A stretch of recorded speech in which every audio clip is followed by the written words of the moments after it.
বেগম খালেদা জিয়ার বিরুদ্ধে সাক্ষ্য দেওয়ার জন্য ওনাকে বাধ্য করা হয়েছিল। তখন তিনি কোনোভাবেই এই সাক্ষ্য দিতে রাজি হননি। এই রাজি না হওয়ার কারণেই ওনাকে পরবর্তী সবগুলো মামলায় আসামি করা হয়েছে। 21 আগস্টে আসামি করা হয়েছে, 10টাকে আসামি করা হয়েছে, এবং এই মামলায় গ্রেফতার করে নিয়ে রেখে তারপরে বাড়ি থেকে অস্ত্র উদ্ধারের নাটক সাজানো হয়েছে। এবং যেদিন তাকে গ্রেফতার করা হয় তারও 6 দিন পরে মামলা করা হয়েছে। অস্ত্র নেওয়া হয়েছে 6 দিন আগে, আর মামলা দায়ের করা হয়েছে তিনি যখন রিমান্ডে তখন ঘটনার 6 দিন পরে। এবং এই জন্যই আজকে মাননীয় আদালত বলেছেন যে এই মামলাটি করার যে প্রক্রিয়া, এই প্রক্রিয়াটাই ছিল অবৈধ।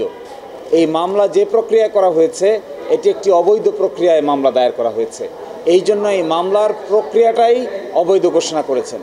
একই সাথে যাদেরকে সাক্ষী রাখা হয়েছে, যাদের সাক্ষ্য প্রমাণের ভিত্তিতে সাজা দেওয়া হয়েছে, তিনি তা অ্যানালাইসিস করে বলেছেন যে এগুলো একটার সঙ্গে আরেকটার কোনো মিল নাই, এগুলো সবই ছিল 1-11 সরকারের কারসাজি। এবং এই রায়ের মধ্য দিয়ে 1-11 সরকারের মাধ্যমে যারা ভিকটিম হয়েছেন তার মধ্যে জনাব লুৎফুজ্জামান বাবর ছিলেন প্রধানতম ভিকটিম।